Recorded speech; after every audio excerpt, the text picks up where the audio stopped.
चिदंबर नमस्तेस्तु चिन्तितार्थप्रदायिने औदुम्बर सदा वासा चिदंबर नमोऽस्तु ते ಚಿದಂಬರ ನಮೋಸ್ತುತೆ. ಎಲ್ಲ ಆತ್ಮಜ್ಯೋತಿಗಳಿಗೆ ಸಾಷ್ಟಾಂಗ ಪ್ರಣಾಮ ಮಾಡುತ್ತಾ ನನ್ನ ಸದ್ಗುರುಗಳಾದ ಶ್ರೀ ಚಂದ್ರಕುಮಾರ್ ಅವರ ದಿವ್ಯ ಚರಣಾರವಿಂದಕ್ಕೆ ಸಾಷ್ಟಾಂಗ ಪ್ರಣಿಪಾತವನ್ನು ಮಾಡುತ್ತಾ ಇಂದಿನ ರಾಜಾರಾಮ್ ಮಹಾರಾಜರವರ ದೈನಂದಿನ ಚಿದಂಬರ ಬೋಧ ಈ ಒಂದು ಗ್ರಂಥದಿಂದ ದೈನಂದಿನಿ 12 ತಿಂಗಳ ಕಾಲ 365 ದಿವಸಗಳ ಕಾಲ ರಾಜಾರಾಮ್ ಮಹಾರಾಜರು ಒಂದೊಂದು ದಿವಸಕ್ಕೆ ಒಂದೊಂದು ಅಭಂಗವನ್ನು ಬರೆದಿದ್ದಾರೆ. ಪರಮಾತ್ಮನ ಕೃಪೆಯಿಂದ ಈ ಗ್ರಂಥ ಸಿಗುವಂಥ ಒಂದು ಅವಕಾಶವಾಯಿತು. ಡೊಂಬಿವಿಲಿನಲ್ಲಿದ್ದಾಗ 2016ರಲ್ಲಿ ಇದು ಸಿಕ್ಕಿತು. ಆವಾಗ ಪರಮಾತ್ಮ ಈ ಶಬ್ದಗಳು ಏನು ಹೇಳ್ತಾರಪ್ಪ ಇವರು ಸಂತರು ಅನ್ನೋದು ಒಂದೂ ಕೂಡ ತಿಳಿತಾ ಇಲ್ಲ ಶಬ್ದದ ಅರ್ಥ. ಆದರೆ ಇದೆಲ್ಲವೂ ತಿಳಿಸ್ಕೊಡುವಂಥ ಒಂದು ಸಾಧ್ಯತೆ ಒಂದು ಕಿಂಚಿತ ಮಾತ್ರದಲ್ಲಿ ಸಂಪೂರ್ಣವಾಗಿ ಅವನು ಅನುಗ್ರಹ ಮಾಡಿದ್ರು ಕೂಡ ಈ ನಮ್ಮ ಅಲ್ಪ ಬುದ್ಧಿಗೆ ಈ ಶಬ್ದಗಳು ಗೋಚರ ಆಗಬೇಕು ಅಂದರೆ ಆ ಸದ್ಗುರುನಾಥನ ಕೃಪೆ ಆಗಲಾರ್ದಲೇ ಇದೇನೂ ಗೋಚರ ಆಗುವುದಿಲ್ಲ. ಮೇಲ್ಮೇಲಿಂದ ಓದಿದ್ರೆ ಶಬ್ದ, ಆದರೆ ಯಾವ ಶಬ್ದಕ್ಕೆ ಅತೀತನಾದವನ ಪರಮಾತ್ಮ ಇದ್ದಾನೋ ಅವನನ್ನು ಶಬ್ದದ ಮುಖಾಂತರ ಗುಣದಲ್ಲಿ ಅಕ್ಷರ ಬ್ರಹ್ಮನೂ ಗುಣದಲ್ಲಿ ಬರುತ್ತದೆ, ಸಗುಣದಲ್ಲಿ. ಸೊ ಗುಣದಿಂದ ಗುಣಾತೀತವನ್ನು ಅರ್ಥೈಸ್ಕೊಂಡು ಅವನಲ್ಲಿ ನೆಲೆಸಬೇಕು. ಅಂದರೆ ದೇಹ ಬುದ್ಧಿಯಿಂದ ನಾವು ಆತ್ಮಬುದ್ಧಿ ಕಡೆ ಹೋಗಬೇಕು. ದೇಹ ಬುದ್ಧಿ ಅಂದರೆ ಏನು? ಈ ಶಬ್ದ ಎಲ್ಲಿ ಗೋಚರ ಆಗುತ್ತಿದೆ? ದೇಹ ಬುದ್ಧಿಯಲ್ಲಿ ಗೋಚರ ಆಗುತ್ತಿದೆ.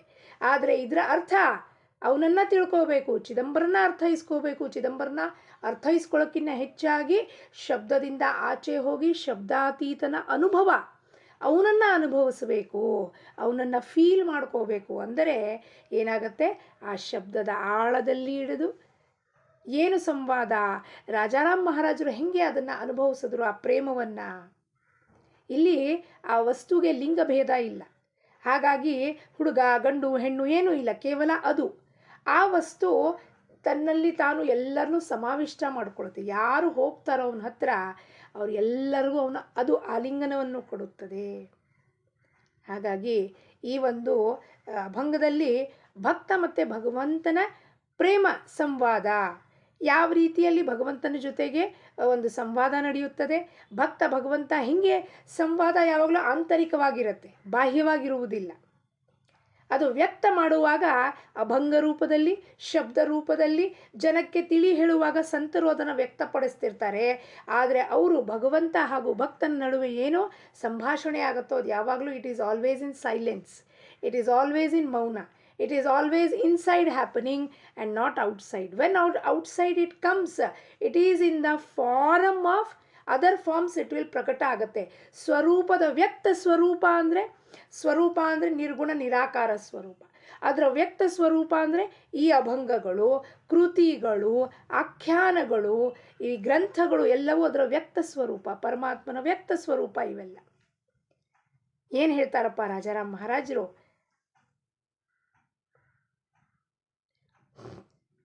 माझे घेतले बात्वा ऋण भेटी द्यावी भा सगुण तुम्ही ठेविले गहाण देवा आपुले चरण व्याज देतो प्रेम नामी खत लिहून घेतले तुम्ही धन नको नाम दास किंकर ऋण नको नाम चिदंबर.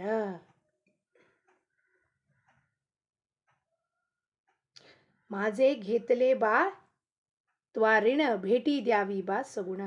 ಭಕ್ತ ಭಗವಂತನ ಅಥವಾ ಗುರು ಹಾಗೂ ಶಿಷ್ಯನ ನಡುವೆ ಅತ್ಯಂತ ಸುಮಧುರ, ಪ್ರೇಮಯುಕ್ತವಾಗಿ, ಭಕ್ತಿಯುಕ್ತವಾಗಿ ತಾಯಿ ಆ ಮಗುನ ತೊಡೆ ಮೇಲೆ ಕುಳಿಸ್ಕೊಂಡು ಹೆಂಗೆ ಉಣ್ಣಿಸ್ತಿರ್ತಾಳೋ ಪ್ರೀತಿಯಿಂದ, ಹಾಗೆ ಇಲ್ಲಿ ಭಗವಂತ ಭಕ್ತನಿಗೆ, ಗುರು ಶಿಷ್ಯನಿಗೆ ಆ ಅಮೃತ ಬೋಧವನ್ನು ಉಣ್ಣಿಸ್ತಾ ಇರ್ತಾನೆ.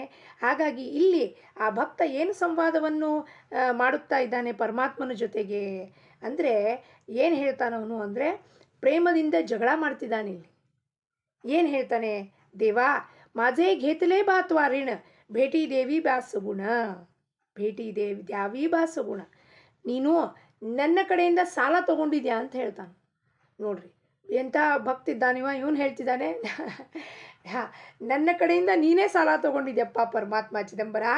ಏನು ಸಾಲವನ್ನು ತೊಗೊಂಡಿದ್ಯಪ್ಪ? ನೀನು ಭಕ್ತಿ ರೂಪಿ ಪ್ರೇಮ ರೂಪಿ ಧನವನ್ನು ನನ್ನಿಂದ ಇಸ್ಕೊಂಡಿದ್ಯಾ. ಯಾಕೆಪ್ಪ ಹಿಂಗೆ ಹೇಳ್ತಾರವರು ಅಂದರೆ, ಪರಮಾತ್ಮ ಚಿದಂಬರ ಅವ್ಯಕ್ತ ಸ್ವರೂಪ, ಚಿದಾಕಾಶ ಚಿದಂಬರ ಅಂತೀವಿ ನಾವು. ಆಕಾಶ ನಮಗೆ ಆಕಾಶ ತತ್ವ, ಅದು ತತ್ವ ಕಾಣುವುದಿಲ್ಲ. ಆದರೆ ತತ್ವ ವ್ಯಕ್ತ ಆದಾಗ, ಆ ಭಕ್ತನ ರೂಪದಲ್ಲಿ ವ್ಯಕ್ತ ಆದಾಗ, ಸಂತನ ರೂಪದಲ್ಲಿ ವ್ಯಕ್ತ ಆದಾಗ, ಸತ್ಪುರುಷ ರೂಪದಲ್ಲಿ ವ್ಯಕ್ತ ಆದಾಗ, ಅವರ ಮುಖದಿಂದ ಭಗವಂತನ ನಾಮ ಬರುತ್ತಾ ಇರುವಾಗ, ಅವರು ಮಾಡುವ ಕಾರ್ಯಗಳ ಮುಖಾಂತರ ಅದು ವ್ಯಕ್ತ ಆಗ್ತಿರುತ್ತೆ.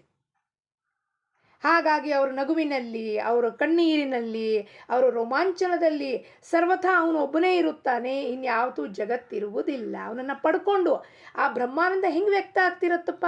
ಬ್ರಹ್ಮಾನಂದ ಬ್ರಹ್ಮಾನಂದ ಅಂತ ಹೇಳ್ತೀವಿ ನಾವು, ಆದರೆ ಹೆಂಗೆ ವ್ಯಕ್ತ ಆಗತ್ತದು? ಬ್ರಹ್ಮಾನಂದ ಅವ್ಯಕ್ತ ಸ್ವರೂಪ. ಬ್ರಹ್ಮಾನಂದ ಶಬ್ದ ಅವ್ಯಕ್ತ ಸ್ವರೂಪ. ಅದೆಲ್ಲಿ ಕಾಣಿಸ್ತಾ ಇದೆ ನಮಗೆ? ಬ್ರಹ್ಮಾನಂದ ಕಾಣಿಸ್ತಾ ಇಲ್ಲ ಬ್ರಹ್ಮಾನಂದ.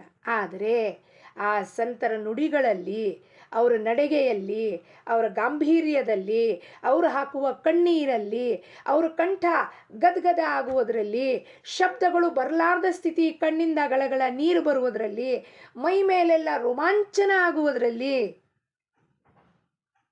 ನಡ್ಕ ಹತ್ಕೊಳ್ಳುತ್ತೆ. ನಾವು ಇಂಗ್ಲೀಷ್ನಲ್ಲಿ ಅದಕ್ಕೆ ಹಾರಿಪುಲೇಟಿಂಗ್ ಗೂಸ್ ಬಂಪ್ಸ್ ಅಂತೀವಿ ನಾವು. ಆ ಇಂಗ್ಲೀಷ್ನಲ್ಲಿ ಬಳಕೆ ಮಾಡಿದ್ರು ಆ ರೋಮಾಂಚನ ಆಗುವುದಿಲ್ಲ. ಯಾವುದು ನಮ್ಮ ಕನ್ನಡದಲ್ಲಿ ಮರಾಠಿದಲ್ಲಿ ಬಳಕೆ ಮಾಡುವಷ್ಟು ನಮಗೆ ಆ ಫೀಲಿಂಗ್ ಬರೋದಿಲ್ಲ, ಎಕ್ಸ್ಪೀರಿಯನ್ಸ್ ಆಗೋದಿಲ್ಲ. ಭಗವಂತ ಪಾ ಚಿದಂಬರ ಅಂದ ಕೂಡಲೇ ಆ ಕಣ್ಣೀರು ಬರೋದು, ಅದು ವ್ಯಕ್ತ ಸ್ವರೂಪ, ಬ್ರಹ್ಮಾನಂದದ ವ್ಯಕ್ತ ಸ್ವರೂಪ. ಅದಕ್ಕೆ ಅವರೇನಂತಾರೆ, ನೀ ನನ್ನಿಂದನೇ ಋಣ ತಗೊಂಡಿದ್ಯಪ್ಪ.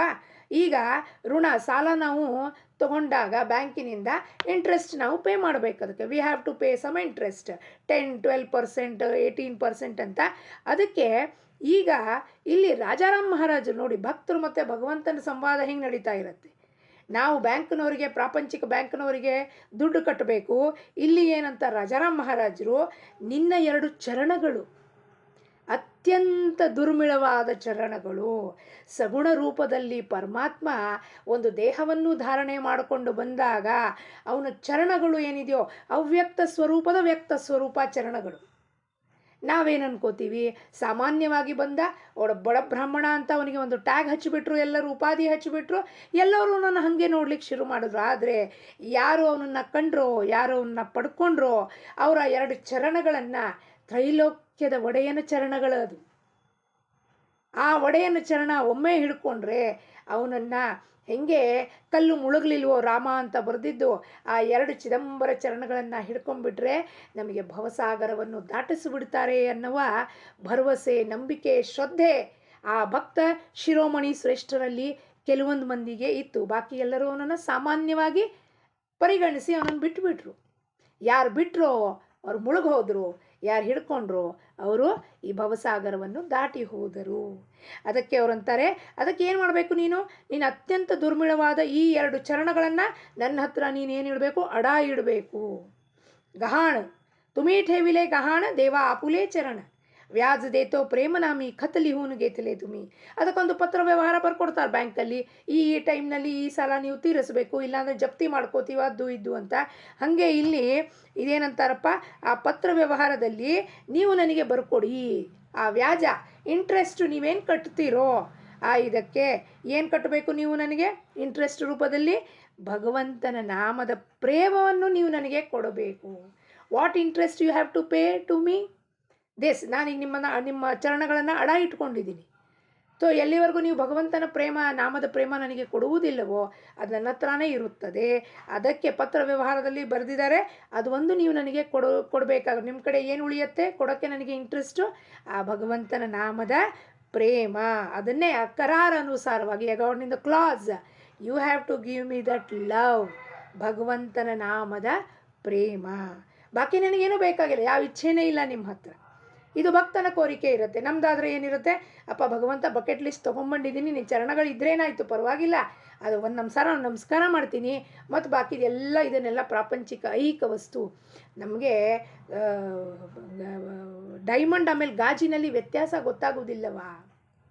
ಗಾಜು ಪ್ರಾಪಂಚಿಕ ವಸ್ತುಗಳು, ಐಹಿಕ ವಸ್ತುಗಳು ಗಾಜಿನಂತೆ ತುಂಡು ತುಂಡು, ಇಟ್ ಈಸ್ ಬ್ರಿಟಲ್, ತುಂಡು ತುಂಡು ಆಗಿ ಕ್ಷಣಿಕ. ಆದರೆ ಪರಮಾತ್ಮನ ಚರಣಗಳು, ಪರಮಾತ್ಮನ ಪಾದಗಳು, ಪರಮಾತ್ಮನ ಭಕ್ತಿ, ಪರಮಾತ್ಮನ ಪ್ರೇಮ ಶಾಶ್ವತವಾಗಿಯ ಅಢಳ ಪದವಿ ಕೊಡುವಂಥ ಒಂದು ಶಾಶ್ವತ ಪ್ರೇಮ ಅದು. ಅದನ್ನು ಪಡ್ಕೊಳ್ಳೋದು ಬಿಟ್ಬಿಟ್ಟು ನಾವು ಡೈಮಂಡ್ ಬಿಟ್ಟು ಗಾಜು ಕೇಳ್ತೀವಿ, ಕಾಮಧೇನು ಬಿಟ್ಟು ಕತ್ತೆ ಕೇಳ್ತೀವಿ. ಕತ್ತೆಗೇನು ಗೊತ್ತು, ಕಸ್ತೂರಿ ಪರಿಮಳ ಅನ್ನುತ್ತಾರೆ. ಅಂದರೆ ನಮಗೆ ಗೊತ್ತೇನೇ ಇಲ್ಲ ಕಸ್ತೂರಿ ಅಂದರೆ ಏನು ಅಂತ. ಪರಮಾತ್ಮನ ಪ್ರೇಮವೇ ಕಸ್ತೂರಿ. ಅದನ್ನು ಬಿಟ್ಟು ಕತ್ತೆಯನ್ನು ಕೇಳ್ದಂಗೆ ಆದರೆ ಈ ಕತ್ತೆಗೇನು ಗೊತ್ತಾಗುತ್ತೆ? ನಾವೆಲ್ಲ ಆ ಬದುಕಿನಲ್ಲಿ ಕತ್ತೆ ಅಂತಲೇ ನಮ್ಮ ಜೀವನವನ್ನು, ಭಾರವನ್ನು ನಮ್ಮ ಮೈ ಮೇಲೆ ಹೊತ್ಕೊಂಡು ಹೋಗ್ತಾ ಇದ್ದೀವಿ. ಒಳಗೆ ಪರಮಾತ್ಮನಿದ್ದಾನೆ ಅಂತ ಕಲ್ಪನೆಯೇ ಕೂಡ ಇಲ್ಲ ನಮಗೆ. ಈ ಜೀವನ ಹೀಗೆ ವ್ಯರ್ಥ ಮಾಡಿಕೊಂಡು ಆಯಾರಾಮ್ ಗಯಾರಾಮ್ ಥರ ಹೊರಟು ಹೋಗ್ತೀವಿ. ಒಂದು ದಿವಸ ಏನು ಪ್ರಾಪ್ತಿ ಮಾಡಿದ್ವಿ? ಏನೂ ಇಲ್ಲ. A few list of achievements is the greatest achievement in this universe for us. But ಭಕ್ತರಿಗೆ ರಾಜಾರಾಮ್ ಮಹಾರಾಜ್ ಹೇಳ್ತಾರೆ, ನಮಗೆ ನಿನ್ನ ಚರಣವನ್ನು ಬಿಟ್ಟು ಇನ್ನೇನು ಕೊಡಬೇಡ, ಭಗವಂತನ ಪ್ರೇಮವನ್ನು ಕೊಡು, ಇನ್ನೇನು ಬೇಡ. ನೀನು ಈ ಋಣ ತೀರಿಸಲಿಲ್ಲ ಅಂದ್ರೂ ನಡೆಯುತ್ತೆ ಅಂತಾರೆ. ಯಾಕಪ್ಪ? ಪ್ರಪಂಚದಲ್ಲಿ ತೀರಿಸಲಿಲ್ಲ ಅಂದರೆ ಬ್ಯಾಂಕ್ ಬರುತ್ತೆ ನಮ್ಮ ಮನೆಗೆ ಜಪ್ತಿ ಮಾಡಲಿಕ್ಕೆ, ನಮ್ಮ ಮನೇನ ಮಾರ್ಟ್ಗೇಜ್ ಮಾಡೋಕ್ಕೆ, ನೀವು ಸಾಲ ತೀರಿಸಿಲ್ಲ ಅಂತ. ಅದೇ ಭಕ್ತಿ ಏನಂತಾನೆ, ನೀನು ನನಗೆ ಸಾಲ ತೀರಿಸಲೇಬೇಡ.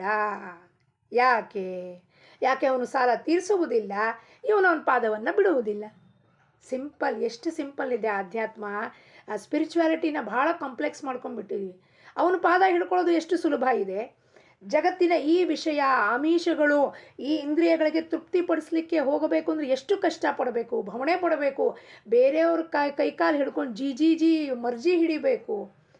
ಒಂದು ಕಾರ್ಪೊರೇಟ್ ವರ್ಲ್ಡಲ್ಲಾಗಲಿ, ಒಂದು ಸಂಸಾರದಲ್ಲಾಗಲಿ ಹೆಂಡತಿ ಕಾಲು ಹಿಡಿಬೇಕು ಇಂದ್ರಿಯ ತೃಪ್ತಿಗೋಸ್ಕರ, ಗಂಡನ ಕಾಲು ಹಿಡಿಬೇಕು ಇಂದ್ರಿಯ ತೃಪ್ತಿಗೋಸ್ಕರ. ಮಕ್ಕಳು ಮುಪ್ಪಿನ ಕಾಲದಲ್ಲಿ ಇಂದ್ರಿಯಗಳನ್ನು, ಈ ಶರೀರವನ್ನು ನೋಡ್ಕೊಳ್ಳಿಕ್ಕೆ ಮಕ್ಕಳ ಕಾಲಿಗೆ ಬೀಳಬೇಕು, ಜಿ ಮಾಡಬೇಕು.